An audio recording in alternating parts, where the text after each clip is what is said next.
E agora a gente vai ver o melhor que a gente estava esperando, que é como se livrar disso. Como que eu me livro de uma dependência emocional. Lembra que eu falei que é como um vício? Eu vou falar para vocês, não existe passe de mágica. Não tem varinha de condão aqui que a gente bate e você fala, uau, sou liberta. Vai precisar de um posicionamento da pessoa e não é uma coisa simples, não é uma coisa fácil, mas é uma coisa que dá para acontecer. Então, o primeiro passo que eu preciso tomar para deixar de ser um dependente emocional, que você precisa tomar, se você tem esse problema, é reconhecer que você tem esse problema. Porque a gente não consegue lidar com uma coisa que a gente não tem consciência. Então eu preciso, poxa, eu ouvi essa live, eu vi como um dependente se comporta, eu vi como ele sente, poxa, eu tenho isso. Pode não ser num grau gigantesco, mas deixa eu olhar para isso agora antes que se torne. Porque se você não é alimentada na sua necessidade de afeto, você vai se frustrando, se frustrando, se frustrando e desejando cada vez mais. Então eu preciso, em primeiro lugar, assumir, eu sou um dependente emocional. É igual quando a gente vai trabalhar com pessoas que têm vício, não, eu sou viciado em álcool, eu sou viciado em droga, não, eu sou um dependente emocional. E é bom quando a gente fala isso, porque isso fala de crescer. Agora eu estou olhando para minha dor como um adulto. Quando eu assumo, eu estou assumindo a minha posição de adulto. Por quê? Porque a dor é da criança. E a criança, ela se vitimiza e se a gente não olha, a gente vai carregar essa dor a vida toda. E para eu me livrar dela, eu preciso ter consciência e deixar que o meu adulto assuma. Por quê? Porque a dor é da criança, mas o curar é do adulto, da decisão que ele toma. Chega, né? Agora eu preciso olhar para isso, eu preciso assumir, e agora eu sei que eu tenho esse problema, eu sei o que isso está me causando, eu preciso tomar uma decisão. Então, o primeiro passo é reconhecer que você tem esse problema. O segundo passo, eu preciso encarar o meu passado. Por quê? Porque a dor veio lá da infância, começou ali. Então é para lá que eu tenho que ir, é lá que eu tenho que resolver os meus conflitos e resolver os meus conflitos com a minha mãe. Ah, Rossana, mas a minha mãe, né, como é que eu vou chegar para ela e vou falar, né, como é que eu vou identificar? Lógico, a gente tem todo um processo para trabalhar isso, mas eu preciso me acertar com ela porque essa ferida entrou ali. Ó, mãe, na época eu não entendia, mas tal coisa assim, assim, assim, realmente me fez, hoje eu entendo. Eu preciso trazer consciência para essa dor. E é sempre interessante a gente entender esse negócio de mãe e pai, porque às vezes a gente confunde obrigação com função. Qual que é a obrigação de uma mãe? A obrigação de uma mãe é educar você, alimentar você, vestir você, cuidar de você para que você sobreviva e vire gente. Aí depois você vai cuidar da sua vida. É obrigação dela cuidar de você? Enquanto você for criança, é obrigação dela porque ela pôs você no mundo. Então ela tem obrigação de cuidar de você. A obrigação do pai é de levar o sustento para dentro de casa e ajudar na educação. Agora, qual é a função da mãe? A função da mãe, desculpa. A função da mãe é dar segurança para essa criança. Sabe aquela coisa do colo, do aconchego? Dar segurança para essa criança, para que essa criança tenha força para enfrentar a vida. Então essa é a função da mãe. Às vezes os nossos pais, eles nos sufocam naquele amor de macaco, sabe? Aquela tiragenzinha que fala que o macaco tira o peixe da água pensando que ele vai morrer afogado. Então, às vezes, os nossos pais nos super protegem e acabam deixando a gente inseguro por conta de querer super proteger. Então ela te protege, mas não te dá segurança. E o que ela precisa é isso, te proteger para que você tenha segurança para cuidar e enfrentar a tua vida, viver a tua história, fazer as suas escolhas. E o papel do pai, a função do pai é apresentar o mundo para essa criança, para esse filho, para que ele tenha força de conquistar aquilo que ele precisa, dele não ter medo de enfrentar a vida. Então essa é a função. E se você parar para analisar, é muito difícil a gente encontrar pais que consigam desempenhar essa função de me dar a segurança que eu preciso para me soltar para o mundo da mãe, porque geralmente a mãe gosta de aninhar ali, não deixa, né? Coloca aqui debaixo da asa e deixa comigo. Valeu, Marco, obrigada. E o pai, às vezes, até só, não, você tem que ir, fazer faculdade, isso, aquilo, tal, ó, mas vai devagar, sabe? Vai com cuidado, para você não quebrar a cara e tal. Ou seja, é como se ele te desse liberdade com uma cordinha no pé. Você vai até certo limite. A hora que você alcança esse limite, ele te puxa. Então eu preciso entender, nós não tivemos isso dos nossos pais. A nossa mãe nos protegeu muito, mas provavelmente ela não tenha dado a segurança necessária que eu preciso para enfrentar a vida. E o meu pai não me apresentou o mundo. Ele pode até ter me educado e me incentivado, mas ele não falou, vai, eu confio em você, você dá conta, o mundo tá aí, o mundo é isso, e te joga, né? Às vezes falta isso. Uma outra coisa que a gente precisa entender, e é onde a gente sempre consegue olhar para os nossos pais de maneira diferente. O que eu preciso entender? Ninguém dá o que não tem. Se os meus pais não conseguiram me dar aquilo que eu precisava para ter força para enfrentar a vida, é porque provavelmente eles não tiveram essa força dos pais deles. Ninguém dá o que não tem. Tá? Outro problema de encarar o passado que eu preciso encarar. Você sabia que tem muita gente que não quer encarar o passado? Ainda teve uma pergunta nos meus stories, por que tem gente que não quer mexer, né, em ferida, mexer no passado? Porque geralmente essas pessoas, elas têm medo de enfrentar os seus fantasmas. Elas têm medo de olhar para as suas dores. E eu sempre falo para os meus clientes, olha, às vezes é preciso doer como nunca, para não doer nunca mais. O que é que você escolhe? O que é pior? Olhar para uma dor, chorar tudo que você tiver que chorar, doer tudo que tiver que doer, mas você sair de lá pronto para encarar a vida, ou você passar a sua vida toda arrastando uma dor, como se fosse uma bola de ferro, e não conseguir romper na vida. Então é sempre uma escolha. E essa frase fica tranquilo. Vai doer? Vai. Mas vai resolver? Resolve. Então eu preciso enfrentar. Então vamos lá, primeiro lugar, reconheça que você tem um problema de dependência emocional.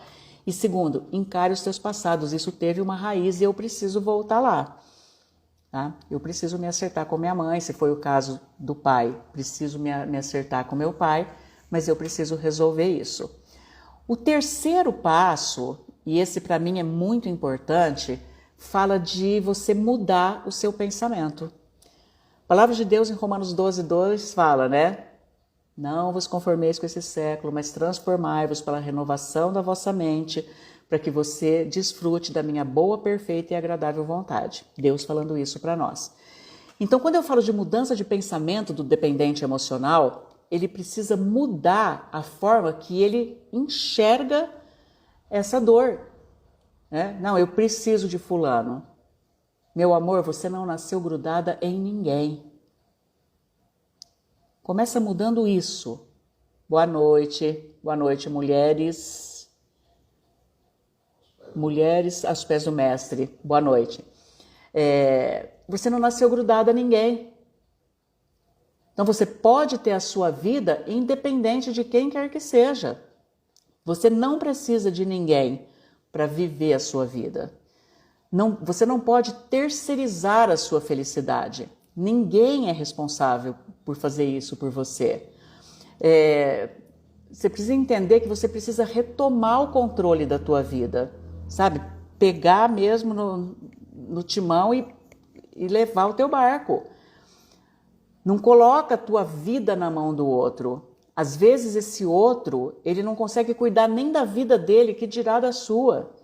Isso vai gerar uma frustração, sabe? Terrível. E é uma tomada de posição que você precisa ter e que vai doer. Mas eu vou falar uma coisa para você, tudo dói. A gente precisa escolher uma dor e seguir em frente.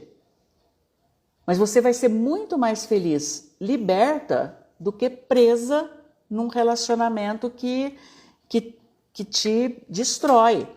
E veja bem, quando eu falo relacionamento que destrói, não estou falando, sabe, que outro dia falou assim, mas eu não vou largar o meu marido. Não estou falando para você largar o seu marido. Estou falando para você se curar, para que você não dependa dele para ser feliz. Não é para largar marido, é para você se curar. Você aprender, sabe, a tomar o controle da sua vida, aprender a ser feliz sozinha. Não é para largar de ninguém, a gente é cristão, né? Até que a morte os separe. Então vamos lá, eu amo meu marido, eu sou muito feliz com ele, mas se um dia ele me deixar, eu vou ficar triste, porque o meu casamento acabou, mas eu não vou ser infeliz. Porque eu gosto de mim, eu gosto da minha companhia, eu sei ser feliz sozinha, eu sei ser sozinha. Não significa que eu vou viver sozinha. Mas se tiver que viver, eu dependo de mim para ser feliz. Eu consigo ser feliz sozinha. Estão entendendo? Isso leva para as amizades também, para o profissional. Às vezes a nossa dependência emocional não é com o marido, com o namorado, é com amigos, é com colegas de trabalho, é geral, porque a pessoa que sente essa dependência emocional, ela sempre vai pegar alguém para se ligar que faça sentido para ela em determinada área. Às vezes é uma amiga, né? E aí uma sufoca a outra, é um horror. Então, ok? Mudando de pensamento, não nasci grudada em ninguém, não preciso viver grudado em ninguém. Tá? Quarto ponto, prioridade. Você precisa se priorizar. Para o dependente emocional isso é muito difícil, porque ele não consegue se colocar em primeiro lugar. Ele coloca o outro. Todo mundo é mais importante que ele. Ele vai sempre ficando para trás. Então, em primeiro lugar, dê-se importância. Sabe, se respeite, se ame, se valoriza, cuida da tua vida. Não esquece que antes de você ser mãe, antes de você ser esposa, antes de você ser serva de Deus, você é uma mulher. E você precisa olhar para você como mulher e viver sem peso, sem culpa. Fica preso num trabalho, fica.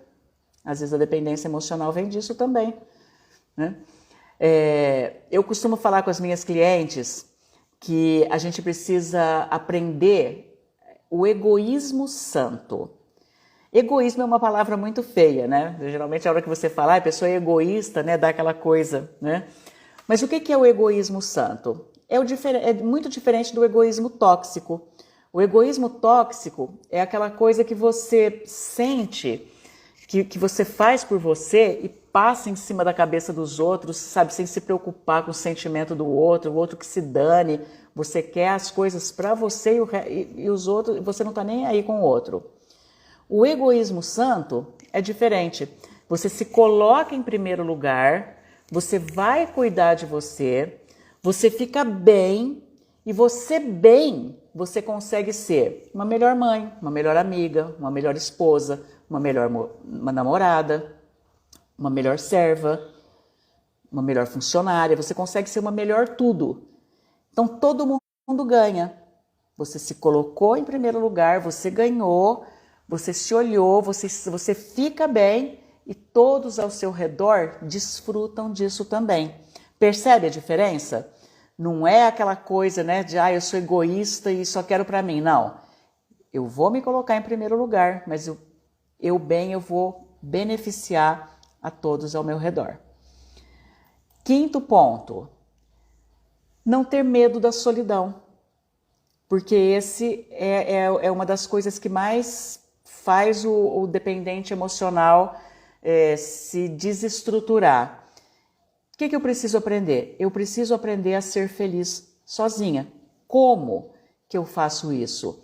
Eu preciso ter o meu processo de autoconhecimento, eu preciso me conhecer, eu preciso aprender a gostar de mim, gostar da minha companhia. Como o dependente emocional não sabe quem ele é, ele não sabe o ser maravilhoso que habita dentro dele. Só que esse ser está ali, ele precisa aflorar. Ele precisa começar a olhar para ele e aprender a gostar dele. Porque ele gostando dele, ele vai se sentir bem com ele. Ele se sentindo bem com ele, ele vai aprender a ser feliz sozinho. Lembrando, tá, gente? Não é porque eu sei ser feliz sozinho que eu vou viver sozinha. Aí eu não preciso de ninguém. Não. Deus fala, né? Deus não é bom que o homem seja só. Então a gente precisa de uma pessoa para construir uma vida, mas não depender dessa pessoa para ser feliz. Não dependa de ninguém para ser feliz. O sexto ponto é você aprender a respeitar os espaços. Tanto o seu espaço como o espaço do outro. São duas pessoas, sabe? São duas pessoas independentes. Então não sufoca o outro. O que você vai fazer? Você vai entender que você tem uma vida para viver. Então, o que você vai fazer? Você vai cuidar de você. Lembra da prioridade? Eu vou cuidar de mim. Então, se eu precisar, eu vou para uma academia, eu vou praticar esportes, eu vou praticar exercícios físicos e mentais, porque eu preciso praticar os dois. Não adianta, né, eu cuidar do corpo, esquecer a mente, não adianta eu cuidar da mente, esquecer o corpo. Eu preciso de exercícios físicos e mentais. Por quê? Porque o nosso organismo, ele consegue produzir todos os hormônios que a gente precisa para ser feliz. Ele produz, né? Eu brinco, né? Os hormônios mentais, os hormônios físicos, eles nos dão tudo que a gente precisa para a gente se sentir bem e feliz. Então você pega lá, né, os hormônios liberados pelos exercícios físicos, que é a serotonina, a endorfina, os hormônios do mental, né, a oxitocina, a dopamina. Se eu estiver praticando esporte, se eu estiver treinando a minha mente, o meu organismo produz esses hormônios e eu consigo me sentir bem, ter bem-estar. Aí eu não preciso ficar naquele desespero, naquela angústia, naquela ansiedade, naquele estresse emocional. Por quê? Porque eu estou com os meus hormônios todos bonitinhos, tá tudo, né, organizadinho. Então vamos lá? Só recordando para a gente não esquecer. Reconheça o seu problema, encare seu passado, muda seu pensamento, priorize-se, não tenha medo da solidão e respeite os seus espaços. Disse que era 8, né? Então vamos lá, tem mais ainda. O sétimo ponto que eu preciso ver. Eu preciso colocar um ponto final nisso. É a minha tomada de decisão. Chega. Hoje eu estava conversando com uma cliente minha, estava comentando com ela a respeito do meu vício de cigarro. Eu fumava muito, eu não conseguia me ver falando se não tivesse um cigarro aceso no meio dos dedos. Imagina o tanto que eu estou falando com vocês agora, acho que eu tinha fumado uma carteira. Era uma dependência. O dia que eu decidi que eu não fumava mais, coloquei um ponto final, foi aqui, ó. Lógico que é difícil, não vai ser fácil.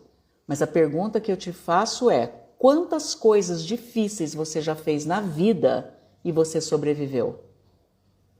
Quantas escolhas você fez na vida que você precisou que foi extremamente dolorosa, mas você conseguiu e deu a volta por cima. A dependência emocional vai ser só mais uma vitória que você vai trazer para a tua história. Ok? A libertação da tua dependência emocional. É só mais uma vitória que vai constar no gabarito da tua história. E eu vou falar uma coisa para você dá conta. Vou te falar uma outra coisa que você não sabe. Você é mais forte do que você pensa. Você não tem ideia da força que você tem a partir do momento que você decide mudar a tua vida e mudar a tua história. Só que precisa acontecer aqui. Coloca um ponto final. Ok? E o 8º ponto, terapia.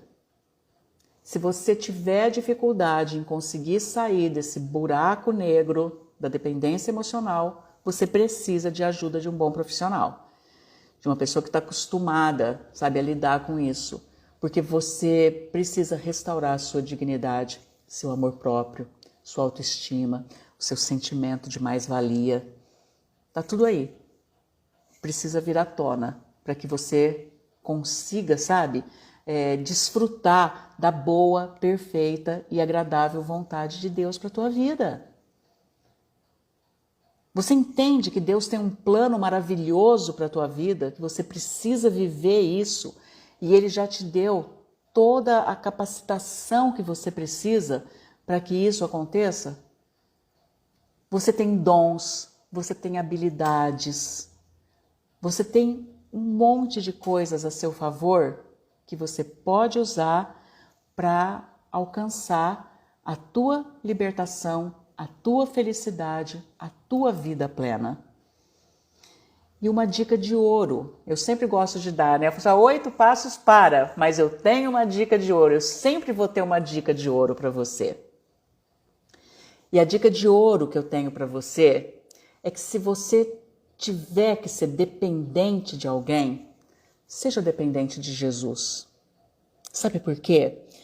Porque Jesus, Ele te liberta, Ele faz com que você se baste, Ele faz com que você seja você mesma, em essência, Ele te dá essa liberdade.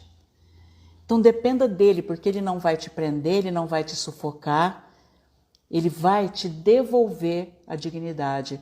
E esse vazio que você sente no peito, só Jesus pode preencher.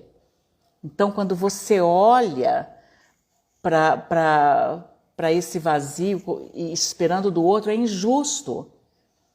O povo será encontrado pelo seu chamado e curados pela sua vida. Amém. Amém. Então, percebe que é injusto você querer esperar do seu namorado, do seu marido, do seu pai, da sua mãe, da sua... Também estava com saudade de você, Alina. Dos seus amigos, esperar que eles consigam suprir, preencher um vazio emocional que só Deus consegue. Você não pode cobrar isso, esperar isso de ninguém, ninguém vai conseguir fazer isso por você. Quem pode fazer isso por você é você mesma no amor de Deus. Deus sim, Ele enche o teu coração, Ele enche a tua vida. E nesse amor que Deus derrama para a sua vida, você consegue transbordar na vida do outro, você consegue ser livre, você consegue ser feliz. Ninguém mais pode fazer isso por você. Esse vazio que você sente no peito não pode ser preenchido se não for pelo amor de Deus. E vou te falar uma coisa, Deus basta. Deus te ama, Deus te respeita e Deus quer fazer na sua vida algo sobrenatural. Então a dica de ouro que eu tenho para você é essa, dependa de Jesus. Ele devolve a tua dignidade.